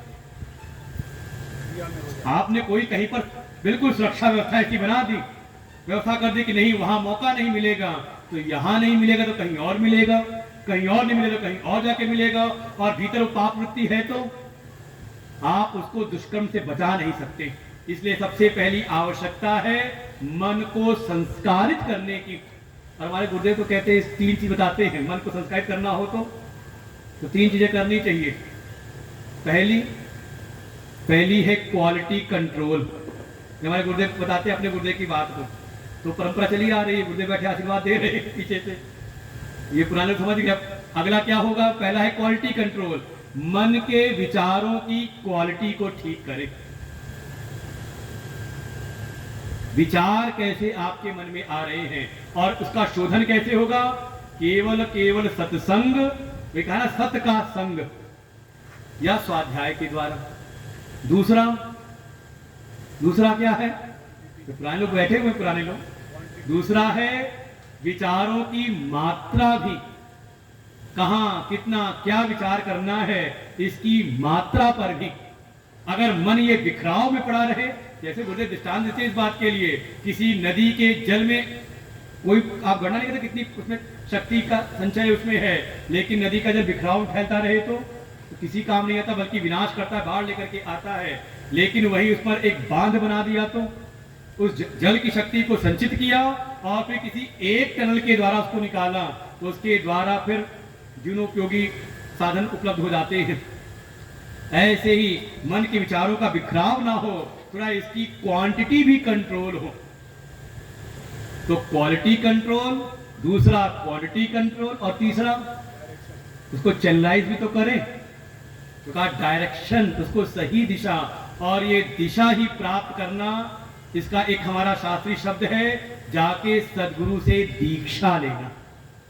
ठीक है, अपने मन के हिसाब से जी करके तो हमने देख लिया, हे गुरुदेव अब आप मुझे दिशा दिखाइए, मुझे किस दिशा में कार्य करना है, किस प्रकार से कार्य करना है। इसका नाम है दीक्षा। जाके कंठी ले लेने का नाम दीक्षा नहीं है। समझे, ये हमारी परंपरा चल पड़ी है, माइक से दीक्षा हो जाती है, माइक से सामूहिक रूप से, वो नहीं, दिशा। तो तीन चीजें, और तीनों ही होती है केवल और केवल सदगुरु कृपा में रह करके, सत्संग स्वाध्याय के द्वारा। और जब मन संस्कारित हुआ तो अपने आप संस्कारित मन वाला जो है वो अपनी इंद्रियों को रोक लेता है। मनसा नियम्य, ये पहली चीज है। जो संयमन करना है वो बाहर की इंद्रियों में नहीं, कर्मेंद्रियों में नहीं, बल्कि ये जो भीतर आप लेकर के जा रहे हो, जो आपका आहार है उसको शुद्ध करना है। आहार माने दाल चावल रोटी सब्जी का, ह्रियते इति आहारा, जो भी आप ग्रहण कर रहे हो, नेत्र से क्या देख रहे हो, कान से क्या सुन रहे हो, क्या आप सूंघ रहे हो। अभी यही बदबू आ जाए तो मन विकसित होता है कि नहीं, और सुगंध आ जाए तो क्या मन प्रफुल्लित हो जाता है। तो आप जो भी बाहर से ग्रहण कर रहे हो उसका प्रभाव आपके मन पर पड़ता है। इसलिए आहार शुद्ध हो सत्य शुद्धि, सत्य शुद्धि ध्रुवा स्मृति, ऐसा क्रम बताया। तो पहला है हम अपने आहार को शुद्ध करें, और दूसरा जो हमारी, अब कोई भी आप अगर साधना तपस्या करें तो भीतर कुछ ऊर्जा तो प्राप्त होती ही है, उसको रोके नहीं, उसको अब एक चैनल प्रदान करें, अपनी उस ऊर्जा को हम किधर लगाएं। क्योंकि कहीं ना कहीं वो आचार्य जान है कि अभी इसके भीतर कर्माशक्ति है, कर्म के प्रति एक आसक्ति भी संस्कार पड़ा हुआ है ना पूर्व का, तो कर्म के द्वारा ही अब गुरु की आज्ञा लेकर के उनके अनुसार, उनके अनुशासन में अब अपनी कर्म इंद्रियों के द्वारा कर्म योग प्रारंभ करें। बस एक शब्द जोड़ दिया, असक्त। क्या तात्पर्य है? आसक्ति का त्याग करके घर तो छोड़ के चले आए, हम दुनिया छोड़ के चले आए, धन दौलत नौकरी सब छोड़ दी हमने, अब किसे अनासक्ति करें, किसमें आसक्त हैं? तो कहीं ना कहीं अपने संकल्पों में हम आसक्त हैं, अपने आग्रहों में हम आसक्त हैं, है कि नहीं? गुरु जी ने कहा गाड़ी दाएं मोड़ो, ये हमारा अपना अनुभव है। हमने कहा नहीं, आगे वाला मोड़ है, और किसी और का भी अनुभव, वो भी मुस्कुरा रहे हैं क्योंकि बहुत दिन गुरु जी साथ रहे गाड़ी पर, तो ये कई बार होता था। क्या हुआ, आज्ञा हो गई, लेकिन हमने जब उन पर जब जीवन अर्पण कर दिया, उनके समर्पित कर दिया है, तो अब जीना मरना जब उन्हीं के चरणों में है तो जो चाहे तो कर दो। लेकिन क्या है, बीच बीच में अपने संकल्प आ जाते हैं, ये ऐसा नहीं, ऐसा होना चाहिए।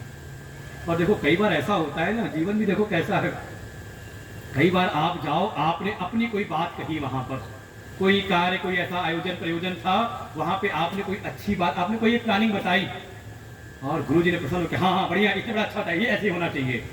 अरे उस दिन देखे अपना मन कैसा फूलता है, देखा मेरी बात बिल्कुल जैसा मैंने कहा था, गुरुजी ने बिल्कुल वही कहा, देखा बस क्या होता है, अरे मन फूलता ही, चार लोग को फोन करके बता देंगे, अरे आज हमने जैसा कहा था बिल्कुल वैसा ही गुरुजी ने कर दिया।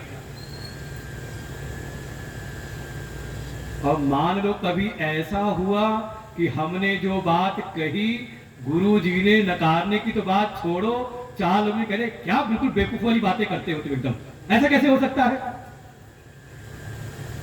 अब बताओ, अब मन कैसा होगा?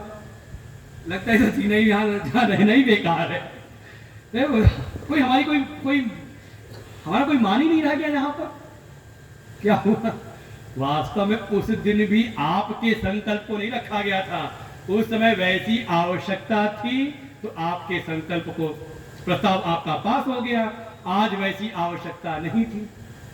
तो क्या हो रहा है, कहीं ना कहीं बीच में जो हमारे भीतर अभी अपने संकल्पों से, अपने आग्रहों से जो आसक्ति है, इसको जब त्यागोगे तब करोगे कर्म योग। इसलिए कहा असक्त सविशिष्यते, क्योंकि ये दूसरी बाधा है अपने संकल्पों से, अरे अपने संस्कारों को जो हम जन्म माता से लेकर के आए हैं, संस्कारों को सत्य मान करके, अपने संस्कारों को सत्य मान करके जीवन जीना भी समझ लो अज्ञान का जीवन है।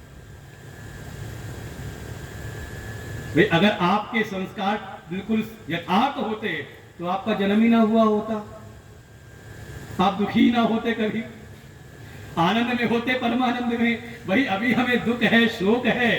तात्पर्य कि शायद हमारी जो समझ, हमारे संस्कार हैं, उसमें अभी दोष है। इसलिए यहीं पर जब अब शरणागत हुए हो तो अपने संकल्पों से भी हो जाओ अनासक्त। सत्संगत्वे निसंगत्वम, निसंगत्वे निर्मोहत, ये क्रम है। निर्मोहत्वे निश्चल तत्वम, निश्चल तत्वे जीवन मुक्ति। भज गोविंदम भज गोविंदम, गोविंदम भज मूढ़ मते। ये पूरा क्रम है। पहुंचना कहाँ है? परम श्रेय जीवन मुक्ति की प्राप्ति करनी है। कब होगा? कहा जब आत्म तत्व में निश्चल स्थिति हो जाएगी। पहले बता चुके हैं। तो निष्कर्म की स्थिति प्राप्त करनी है। वो कैसे होगा? जब आपके भीतर का अज्ञान नष्ट हो जाएगा, निर्मोह हो जाएगा, मोह का नाश जब हो जाएगा। मोक्ष माने महाराज ने बताया मोह का क्षय। वो कब होगा? कहा जब संसार से क्या अपने विचारों से भी निसंगता असंगता हो जाएगी। और वो कब होगा? कहा जब आप सत्संग में आओगे, क्योंकि सत्संग में वो ज्ञान मिलेगा।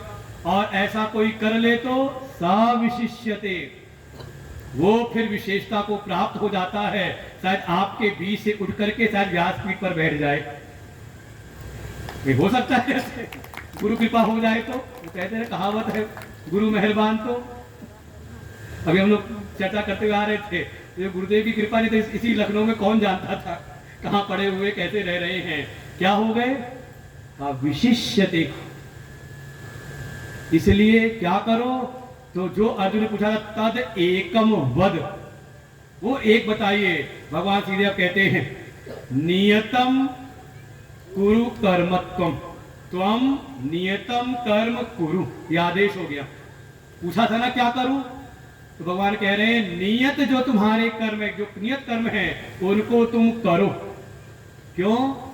क्योंकि कुछ नहीं करने से कुछ करना ज्यादा श्रेयस्कर है। कर्म ज्यायो ही अकर्मणः, अकर्म से कर्म श्रेष्ठ है। वो क्योंकि दूसरा अध्याय का मैं श्लोक पहले पढ़ा था, इसीलिए वहां भी कहा था मा ते संग अस्तु अकर्मणि, तुम्हारी अकर्म में आसक्ति ना हो जाए कि अब तो संन्यास्त हो गए, अब तो गुरु शरणागति में आ गए, अब क्या सेवा, अब तो सब हो गया जो करना था। कमरे में बैठ के आराम से फिर नहीं करोगे तो मन लेके जाएगा फिर नीचे की ओर। क्योंकि अभी कहीं ना कहीं रजोगुण के संस्कार कर्म के मार्ग से आए हैं ना, तो रजोगुण के संस्कार हैं। जाना था सत्व गुण में, और अगर आप नहीं लगे तो चले जाओगे तमोगुण में, पतन हो जाएगा। इसलिए आवश्यकता है कुछ करो। क्या करो? कहा नियतम कर्म, जो कर्म नियत है, नियत कर्म जो करणीय है, अर्थात सेवा भाव, जो आपके नित्य नैमित्तिक उपासना और प्रायश्चित, ये 4 कर्म हैं। 6 कर्म जो हमने छोड़ दिए। कौन से? काम्य। अब काम नहीं करने हैं, अपने संकल्पों को त्यागना है ना। कामना का मूल क्या है? का संकल्प। काम जानामि ते मूलम संकल्पात् किल जाय। ये श्लोक हमारे बड़ा अच्छा ग्रंथ है, मन की गीता। मन को समझना हो तो हमारे मन की गीता है महाभारत में, जाके पढ़ो। हमारे स्टॉल पर हमारे गुरुदेव की है। मन को समझना हो तो बड़ा अच्छा सुंदर ग्रंथ है। वैसे मन की गीता नहीं, वो नाम है मंकी गीता। एक ऋषि हुए, उनका नाम था मंकी, अंग्रेजी वाला नहीं, हिंदी वाला। तो उन्होंने अपने भाव को व्यक्त किया, काम जानामि ते मूलम संकल्पात् किल जायते, कि मैं जान गया हूं ये कामनाएं दुखी देती हैं।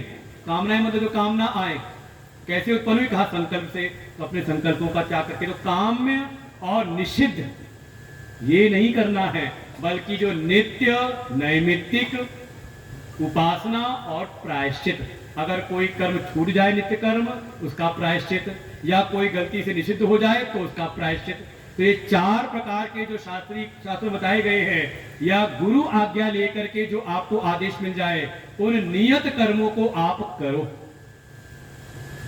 संकल्पों का त्याग करके, अब कुछ चाह करके नहीं। अब वो हेतु को चाहत मत बनाए, कामनाओं के लिए, कुछ यश प्राप्ति के लिए, दुनिया की उपलब्धि के लिए नहीं, बल्कि हेतु केवल एक है, ये इसके द्वारा हमें अपना उद्धार करना है। उद्धरेत आत्मात्मान, अपने उद्धार के लिए करना है।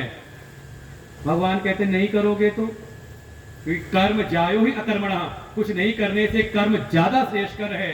क्यों? क्योंकि अगर आप कुछ नहीं करोगे तो धीरे धीरे जो आपकी शरीर की यात्रा है ना, देखो आजकल की ज्यादातर बीमारियां किस कारण से है? परिश्रम की कमी के कारण। शरीर को हिलाना डुलाना नहीं चाहते। तो भगवान कह रहे वो गति की बात भूल जाओ। कौन सी गति? जीव की परमात्मा तक की गति की। वैसे सिद्धांत तो यही, तात्पर्य तो यही था, चाह तो यही थी कि हम उस परमात्मा तत्व की परम शेख की प्राप्ति कर लें। अभी है बंधन में, जीव भाव में है, हम प्राप्त कर लें ईश्वरत्व को, प्राप्त कर लें अपने आत्म भाव को। ये गति थी ना। भगवान कह रहे उसकी बात तो छोड़ो, शरीर यात्रा अपी माने शरीर की यात्रा भी भगवान संकेत कर रहे हैं कि वो तो तुम भूल जाओ। जो कहा था सविशिष्यते, जिसको विशेषता की गति प्राप्त करनी थी, विशिष्ट होना था, वो तो बात छोड़ो। ये शरीर की यात्रा भी ठीक ठाक नहीं चलेगी। ना प्रसिद्धेत अकर्मण, आलस्य में रह करके, अकर्म में रह के ये शरीर की यात्रा भी ठीक ठाक नहीं चलेगी। किसी से आपको बढ़िया मीठा मीठा अगर अपना बदला लेना हो तो उसकी खूब सेवा करो। उसको बढ़िया एक अटैच एयर कंडीशन मान लो कि ठंडा वाला नहीं, तो ठंडी मर जाएगा। जो ठंडी में गर्म हवा दे और गर्मी में ठंडी हवा दे, एयर कंडीशन इसी का नाम है। आजकल तो केवल कूलर का काम करते हैं। ऐसा बढ़िया अटैच कमरा दे दो, उसको कुछ करना ना पड़े, उससे को तुम चिंता ना करो, खाओ पियो और विसर्जन क्रिया करते रहो, यही बिस्तर में पड़े रहो। तुम्हारे कपड़े वपड़े भोजन पानी की चिंता आज से मेरी है। खूब सेवा करो, कुछ करने मत दो। क्या होगा? कम से कम 6 महीने सेवा कर दो उसकी, खूब बढ़िया सेवा। क्या होगा? अपने ना मरे तो ऐसे ही मर जाए, कभी बीमार हो जाएगा, शरीर को बढ़ाएगा नहीं। बढ़िया बढ़िया खाएं तो शरीर यात्रा पीछे अकर्म में रह करके, आलस्य में रह करके, वो जो श्रेष्ठ विशिष्टता की बात थी उसकी तो बात छोड़ो। ये शरीर की यात्रा भी ठीक ठाक नहीं चलती, प्रसिद्धि को प्राप्त नहीं होती। अगर आपको संसार में भी कोई प्रसिद्धि प्राप्त करनी है तो उसके लिए परिश्रम अनिवार्य है। जो भी अगर आज श्रेष्ठ पदों पर हैं तो कहीं ना कहीं शरीर को खटाया उन्होंने। अपना प्रारंभ का विद्यार्थी जीवन हो या अपना जो भी कर्म के क्षेत्र में हो, जिसने परिश्रम किया है तो उसकी शरीर की यात्रा प्रसिद्ध हुई है।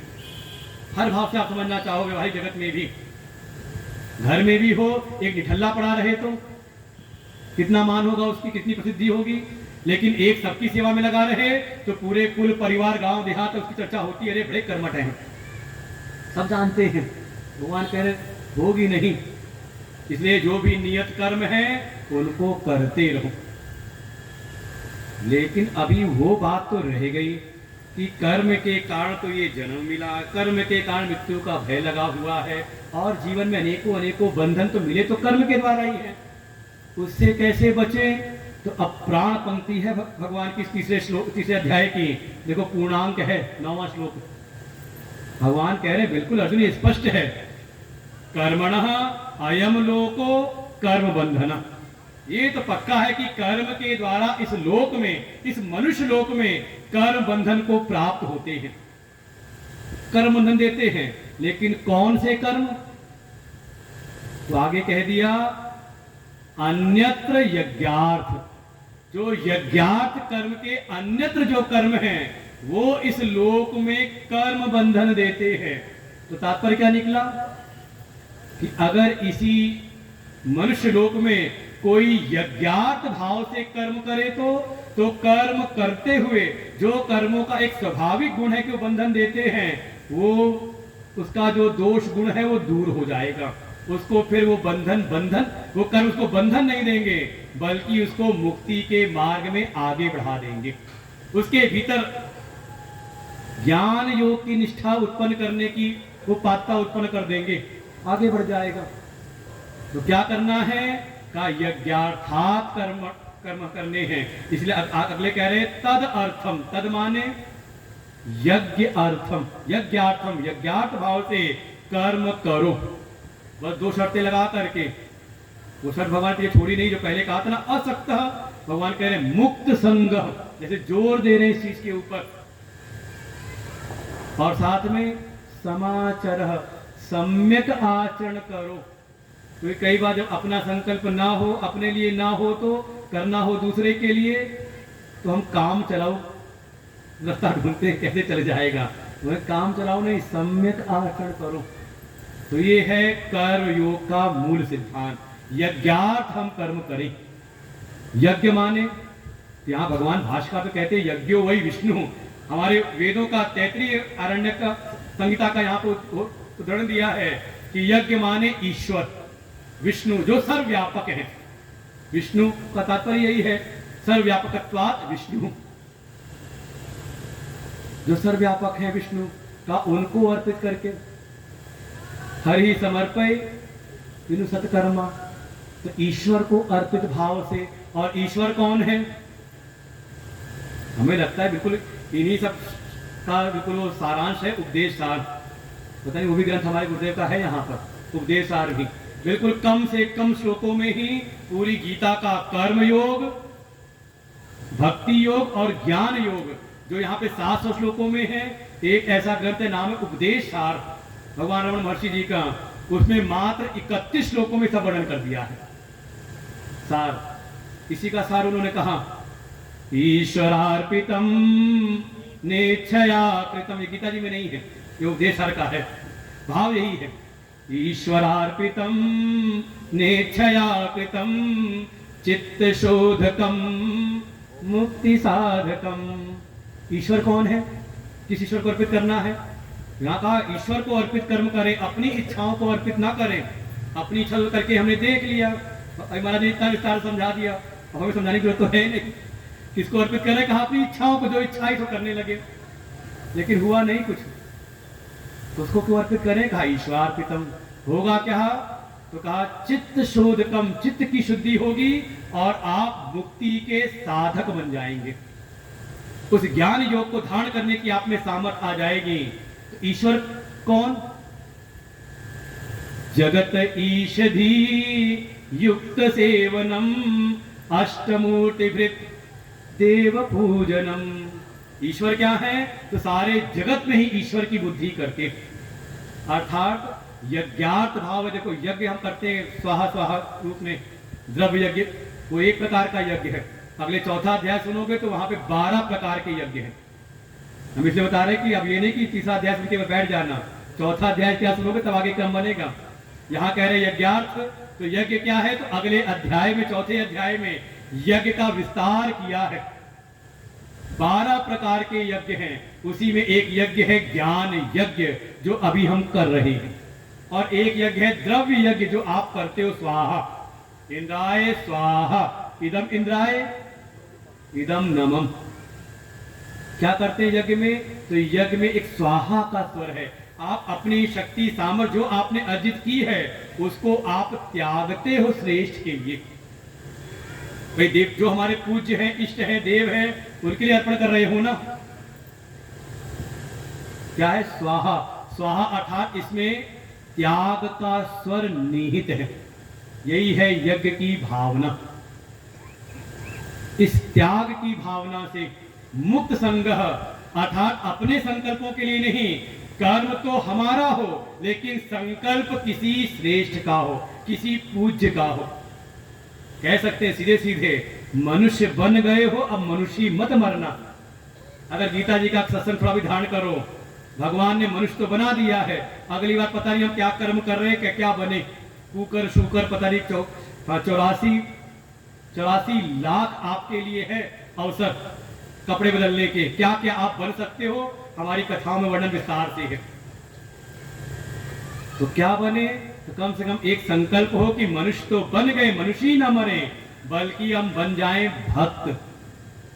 भक्त का जीवन हो जाए। भक्त का जीवन का उसके अपने संकल्प नहीं होते, उसके लिए अपना कोई त्याग का भाव नहीं, ना कोई पाने का भाव। क्या है? आनुकूल संकल्प प्रतिकूल से वर्जनम रक्षति इति विश्वासः। ये है भक्त का जीवन। जिसकी शरण में है उसके अनुकूल जो है वो जीवन में धारण करता है, और जो उनके प्रतिकूल है उसका त्याग करता है, और ऐसा करते हुए उसको लगता है मेरी रक्षा होगी। ये दृढ़ विश्वास है। जाई विधि मेरा साईं रीझे सोई वेश धरूं। ये है भक्तों का भाव। अर्थात अब अपने संकल्प नहीं, जो ईश्वर के संकल्प हैं या हमारे सदगुरु। अब ईश्वर तो सामने आएंगे नहीं बताने को भाई, जो ईश्वरी संकल्प में स्थित हैं वही तो हमें लगाएंगे ना ईश्वरी कार्यों में। कौन लगाएगा? तो ऐसे कोई सद्गुरु हैं तो उनके संकल्पों को, उनके प्रकल्पों को हम अपने संकल्प प्रकल्प बना ले। यही है यज्ञात भाव से कर्म करना।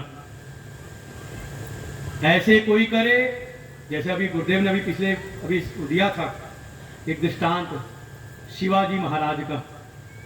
एक समय जब वो आए उनके समर्थ गुरु रामदास जी भिक्षाम देहि, तो उन्होंने एक चिट्ठी में लिख दिया पर्चे में, मैं और मेरे परिवार सहित मेरा पूरा राज्य आपको अर्पण है। ले गए शिवाजी को उनके गुरु जी, कहा चलो फिर मेरी कुटिया में। और जब गए तो वहां से अपना एक अंग वस्त्र फाड़ करके दिया, लाल भगवा वस्त्र, कहा ले जाओ अब इस ध्वज के शासन में तुम मेरा राज्य समझ करके इसका पालन करो। समझे, बिल्कुल सूत्र है ये विचार के द्वारा। ऐसे जिसके जीवन में हो जाए, अब ध्वजा अपनी नहीं, अब पार्टी झंडा तो खूब उठा लिए हो, कभी गुरुजी का भी ध्वज उठा करके देखो क्या काम होता है। कम से कम भगवान का भगवा ध्वज उठा करके देखो, तब कोई बात है। या इसी बात को हम वैवाहिक जगत में कहें, अगर आप राष्ट्र में हैं तो राष्ट्र धर्म यही है कि पार्टी का झंडा नहीं, कम से कम हमारे देश का ध्वज हमारे हाथ में हो। समस्या आज है कि हम अपने देश के ध्वज से ज्यादा कहीं ना कहीं अपने स्वार्थ के लिए किसी पार्टी झंडा उठाने में लगे रहते हैं। इसका नाम है यज्ञात भाव। और कोई करे तो बस यही है, मुक्त संगः समाचर, अपने संकल्पों से मुक्त होकर के अब अपनी मत लगाना उसमें। नहीं तो कल नहीं परसों की घटना थी, हमने कुछ कहा, सुना किसी ने कुछ, उसका कुछ और कहा, फिर आगे और कुछ और गया। क्या होता है, कहीं ना कहीं हम अपनी अपनी लगाते रहते हैं। ये दुनिया में खूब होता है अपने। तब देखिए जब कोई अपने संकल्प को किनारे करे तब वो भगवान का दूत बनता है। जैसे हैं हमारे हनुमान जी, जैसे हैं हमारे उद्धव जी भागवत में।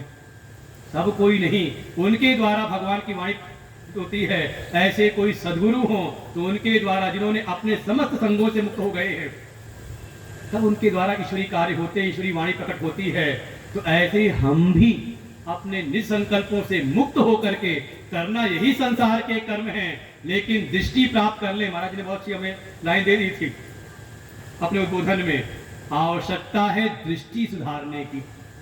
हमने सुबह सुनाया था इनको कुछ और, कि लस्सी में मक्खी नहीं गिरी है, मक्खी बैठी है चश्मे पर। तो लस्सी गिराने की आवश्यकता नहीं है, आवश्यकता है चश्मे को सुधारने की।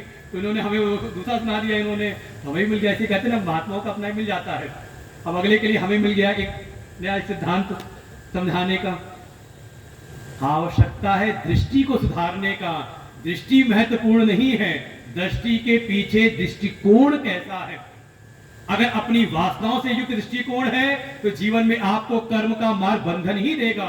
और अगर दृष्टिकोण परिवर्तित हो जाए किसी सद्गुरु के द्वारा, तो यही कर्म का मार्ग आपको बंधन से मुक्ति की ओर ले जाएगा। भगवान स्पष्ट कह देते हैं इस बात को। और जब ऐसा करो तो कई बार होता है, अपने लिए करो तो बड़ी अच्छे से कहते, अपने लिए कुछ खरीदारी करी तो ब्रांडेड होना चाहिए, बढ़िया से बढ़िया ब्रांड वाला होना चाहिए। और पूजा पाठ के लिए हो तो हमारे बैठे राम मोहन जी पंडित जी, पूजा की धोती, अच्छा अपनी धोती पहननी हो, अपने लिए लानी हो तो हमें तो 1000 रुपए से कम की तो नहीं आती होगी। अब पंडित जी के लिए लेनी हो, देवताओं को अर्पित करने के लिए लेनी हो, पितरों के लिए, तो जिनका हमें पर बड़ा कृपा रही, पितरों के लिए अर्पित करनी हो तो शायद हमें लगता है 200 रुपए में धोती, कुर्ता, अंगोछा और कहीं 2 वस्त्र और भी उसमें जुड़ जाएं। क्या हुआ, तो कहीं न कहीं हो जाते हैं संकीर्ण। भगवान कह रहे समाचर, सम्यक आचरण हो, बिल्कुल श्रेष्ठ से श्रेष्ठ, लापरवाही ना हो। क्योंकि जब निसंकल्पों का त्याग करते हैं तो कई बार जीवन में लापरवाही आने लगती है। ज्यादा सजगता होनी चाहिए। हमारे दादा गुरुदेव के हैं वो 3 शब्द, अलर्ट, क्वाइट, विजिलेंट। बिल्कुल सावधान, तत्पर रहे, सजग रहे और थोड़ा शांत रहे, अर्थात सम्यक आचरण हो, तब वो पाता है विशिष्टता की स्थिति। तो ये जो यज्ञार्थ वाला जो भाव है, इसमें तो बड़ा प्रयत्न करना पड़ेगा ना, कुछ करना पड़ेगा इसमें। अभी हम जीवन जी में कुछ अलग करना पड़ेगा। भगवान आगे इस संशय का भी समाधान करते हैं कि ये जो यज्ञार्थ वाला जो भाव है, ये तो आपके भीतर इनबिल्ट है। अब आज की भाषा में महाराज ने हमें तो संस्कार मिल जाते हैं ना। अंग्रेजी शब्दों के भी कहा ये सॉफ्टवेयर बना बनाया आपके भीतर फीड किया हुआ है, आप तो उससे अलग काम करने में लगे हो, इसलिए दुखी हो रहे हो। कैसे? तो चलिए समय भी पूरा हुआ, लेकिन श्लोक पढ़ लेते हैं। अब आज तक आराम से था कि हमें आज मुख्य बात कहनी थी, वो हमने कह दी है। अब कल से चलेगी गाड़ी बिल्कुल टॉप स्पीड पर। सह यज्ञा प्रजा सृष्ट्वा पुरोवाच प्रजापतिः अनेन प्रशविश्रध्वम् एष वोस्तिष्ठ कामधुक् देवान् भावयतानेन ते देवा भावयन्तु वः परस्परं भावयन्तः श्रेय परमवाप्स्यथ। और हमें लगता है ये 2 श्लोक तो कम से कम स्कूलों में पढ़ाए जाने चाहिए। जिनका जीवन अभी कर्म के मार्ग में प्रारंभ हुआ है उनको ये उपदेश प्राप्त करना चाहिए। अब जिनका जीवन पूरा होने की कगार पर है उनको कर्म बताए तो क्या हो जाएगा। चलो संस्कार रहेंगे तो अगले जन्म में काम आ जाएंगे। अगर मुक्त नहीं हो पाए तो भगवान की कृपा, गुरुदेव की कृपा से अच्छा तो ये कि मुक्त हो जाए, ऐसी कृपा हो जाए।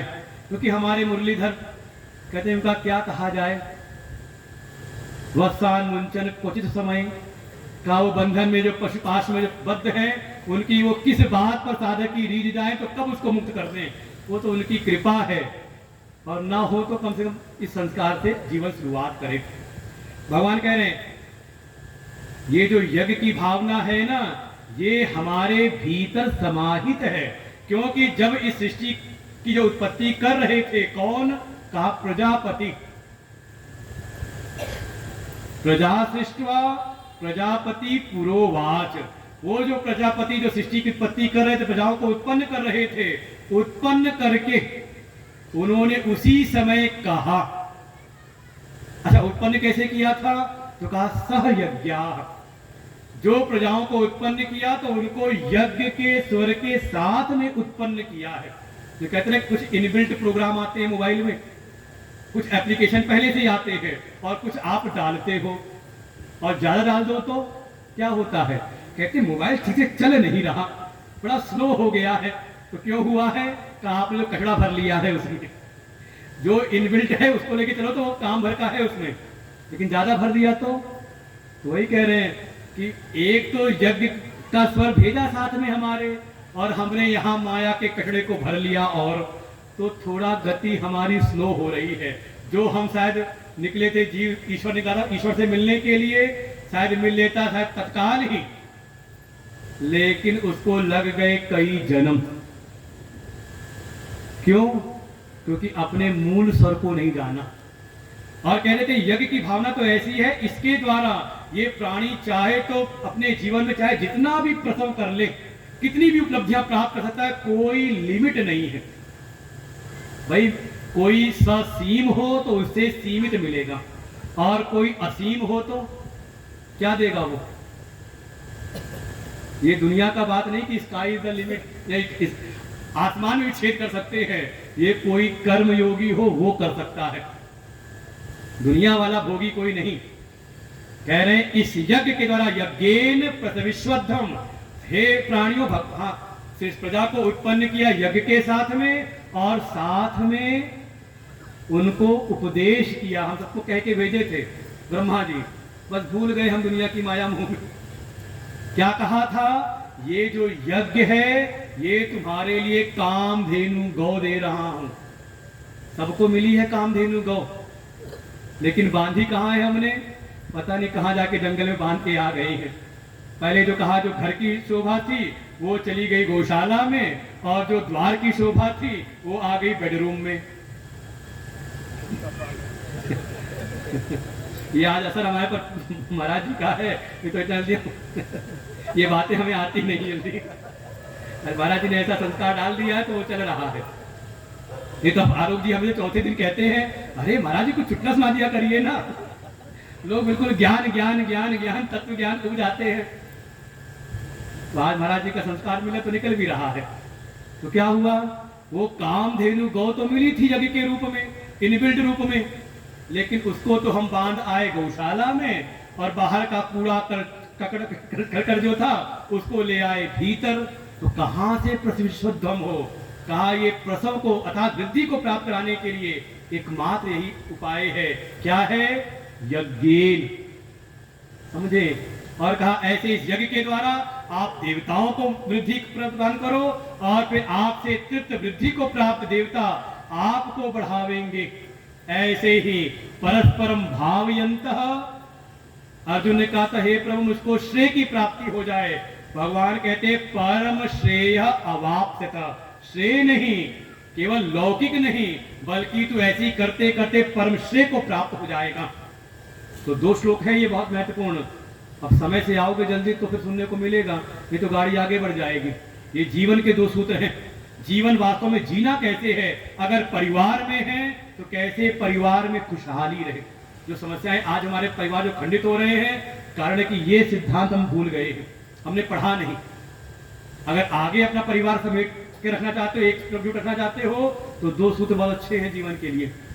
समाज अगर टूट रहा है तो अभाव है इस सिद्धांत का। समाज को एकजुट रखना है तो ये दो श्लोक बहुत आवश्यक है।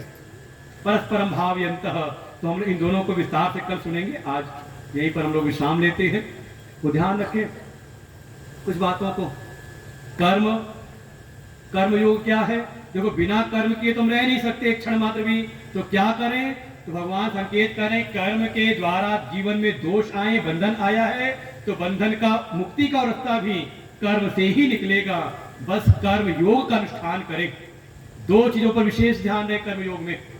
एक तो आहार की शुद्धि, इंद्रियों को हम अपने संस्कारित मन के द्वारा संयमित रखें, और कर्मेंद्रियों के द्वारा अनासक्त भाव से सत्कार्यों में लगे, तब इसके द्वारा हम कर्मयोगी होकर के आगे बढ़ सकते हैं। अपने जीवन का परम कल्याण, परम श्रेय की प्राप्ति सहज हो जाएगी। ओम पूर्णमदः पूर्णमिदं पूर्णात् पूर्णमुदच्यते पूर्णस्य पूर्णमादाय पूर्णमेवावशिष्यते। ओम शांति शांति शांति। हरि ओम। श्री ओम नमः। हरि ओम। हमारे सद्ग्रंथ हमारे जीवन को आलोकित कर और अध्यात्म के मार्ग का निर्माण करते हैं। और पूज्य गुरुदेव की अमृतमयी वाणी में हमारे जो सद्ग्रंथ हैं, उसमें एक सद्ग्रंथ श्रीमद् भगवद गीता के 6ठे अध्याय में क्या अमृत भरा है, हमारे अध्यक्ष जी इस पर आपको विस्तार से बताएंगे।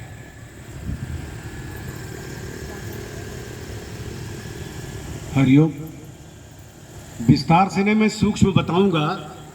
ये पुस्तक, ये ग्रंथ है भगवद गीता का 6ठा अध्याय, स्टॉल पर उपलब्ध है। इसमें जैसे महाराज जी ने कहा ना कि मन शुद्ध हो जाए, मन को हम अगर उसकी चंचलता को किसी तरह से